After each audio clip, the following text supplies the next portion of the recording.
A lot more people are going to be traveling. I myself am going to Vegas for the Money Shows Trader Expo to launch our Toro Alerts app. It's an app that if you want to buy some pot stocks, kind of an AI machine learning with predictive analytics app to alert you when to buy and sell stocks and crypto coming soon.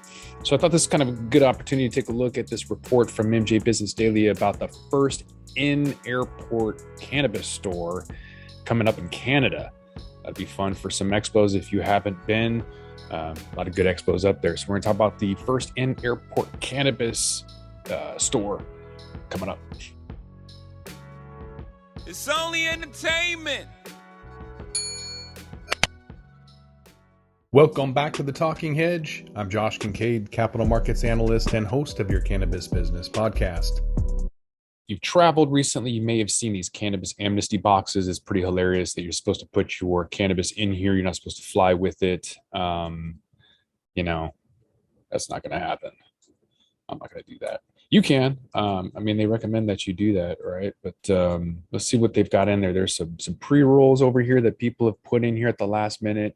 Bob should be happy that, somebody bought one of his incredible edibles over here. Lots of flour in these little tubes, in the back. Some beverages that somebody hopefully drank before and didn't freak out on the airplane. Edibles over here. A lot of pre-rolls. Tons of vape pens. Why would you give up your pen, people?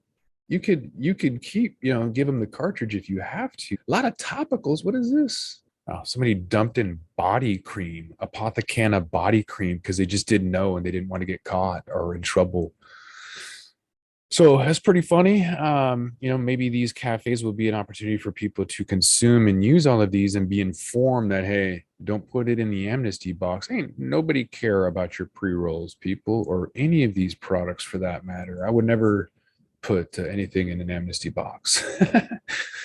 There's a little rendering on the MJ Business Daily about the world's first in-airport cannabis store coming up in Canada. Like I mentioned before, we need hospitality lounges, marijuana lounges, cannabis cafes, whatever you want to call them. Prince George City Council voted in favor of the store's land use application at a public hearing recently. That'll make flying into BC a lot more interesting. Funny story. So I drove up with a friend of mine to go to the Lyft Expo in January of 2020. So this is before, COVID was a thing. And I'm in there, I'm doing my thing. Doing some podcasts and interviews, whatever, running around, meeting some clients and people I know. And she ends up staying late because she's part investor in an airline that's going to be transporting cannabis plant products coast to coast. One of the projects that we were going to be working on together and has been delayed for a lot of reasons. Incredibly regulated. Whenever you talk about, cannabis investing or anything that's regulated, by the SEC, for example, or the FAA, and I think it's Transport Canada up there. Highly regulated. And then you talk about cannabis on top of that, man, things take forever. So that project is like 4 years in the making. Pretty crazy. But anyway, she stayed up there to talk about that. And I was like, I'm out. So rather than wait the next day and drive back with her, I ended up just taking a train from downtown BC to the airport. And I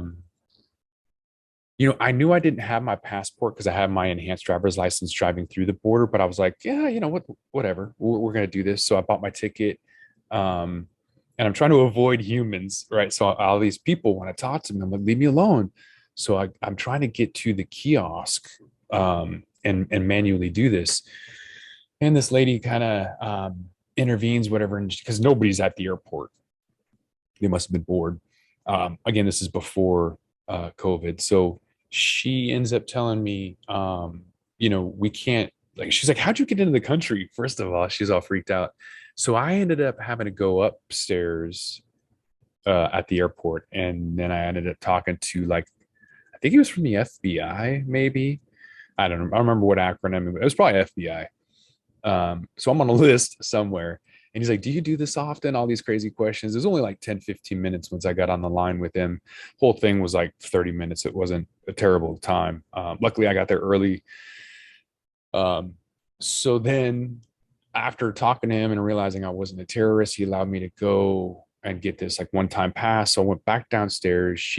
The gal from, I think it was Alaska Airlines, printed me off my ticket with this, like, I don't know what kind of stamp this was, yellow and pink. I've never seen it before. You probably never seen it before. So I go through TSA, and they're like, "Oh, you're special." So they knew what was up.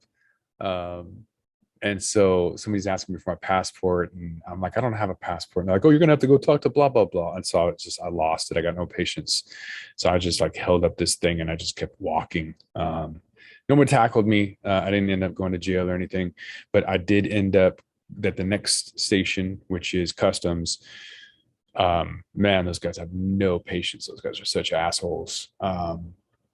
Everyone's like guilty until innocent. It's annoying. So I walk in. I thought I heard somebody say Josh, and the guy's like, "No, sit down." So I sit down, and then like finally, like 10 minutes later, I get called up, and the guy's actually a pretty decent guy. I ended up asking him like, "Does this happen often? How many people like try to go through an airport without a passport?" He's like, "Maybe once a month, like if that." So, yeah, made me pretty special that day. Luckily, I had taken my edibles beforehand, and I was fairly medicated through the whole process, and ventured out. I would have loved to have gone, and I don't know like how people are going to like roast a fat blunt and then get onto a plane. Because if you're at one of these cafes here and you're roasting a pre-roll or whatever, a blunt, that's going to reek on an airplane. I wouldn't want to sit next to somebody who smoked a cigar, for example. It's hard enough. Like if somebody's like doused in perfume, like anything that's super floral, fragrant, just, I don't know, man, they're going to have to come up with some kind of etiquette for that. Cause I kind of see some serious backlash. Cafes, normally you'd smoke, you do your thing, you'd walk outside and whatever. You're not gonna be in a confined tube flying 30,000 feet in the air, giving people migraines or whatever. I know my sister gets sick, from it. Just gives her a really bad headache. So, and cigars do the same thing to me. So they're gonna have to figure that out. It's interesting. This article goes on to say that potential customers include arriving travelers looking to pick up cannabis before heading to their final destination. So they would have these on the inside and outside for people coming and going, assuming that they're not trying to sell to people going to other locations, meaning other countries that haven't legalized. Although that would be interesting. They're saying that obviously traveling is stressful, and that this isn't just a way to get intoxicated, but it's a way to relieve stress. Have you heard that story about that guy last year or 2 years ago? I mean, there's been so many fights in airplanes. They're about to make some kind of congressional act on, acting like a fool up in the sky. But before all that went down, there was people that were like some business person. I think it was a guy, a businessman, did crack cocaine before to alleviate his stress. Who does that?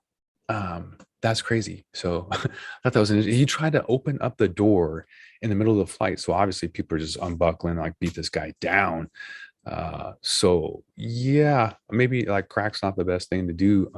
If they had a marijuana lounge, that maybe detour some folks from wanting to smoke some crack. I don't know. I don't know what the hell that guy's doing. That's funny. So apparently they can't sell to anybody that's on staff, no airport or airline staff or anybody identifiable. It's only for travelers with international transit or final destination. So it's going to be right next to the door, between the check-in and the security checkpoint, for about 500,000 passengers that go through there per year.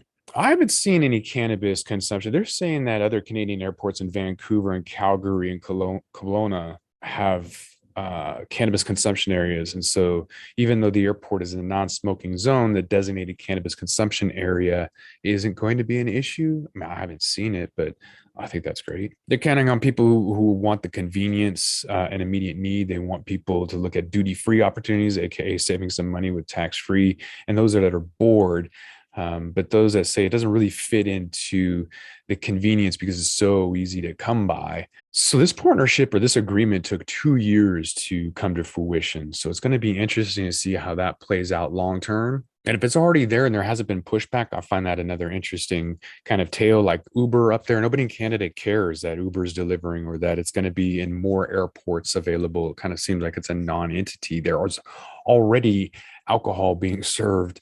Why not cannabis if it's legal up there?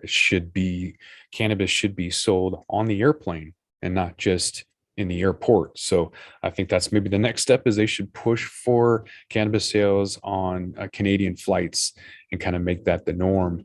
Be interesting to see kind of how this all rolls out, since we've already seen in places like Illinois and Washington where cannabis sales have exceeded liquor sales and making more money in revenue and taxes, just how quick maybe this takes off. With that, we're going to roll this one up. I'm Josh Kincaid. This is The Talking Hedge. Don't forget to like, share, and subscribe, or don't, and I'm out. Don't forget to smash that like button on your way out and check out these other videos that we've got.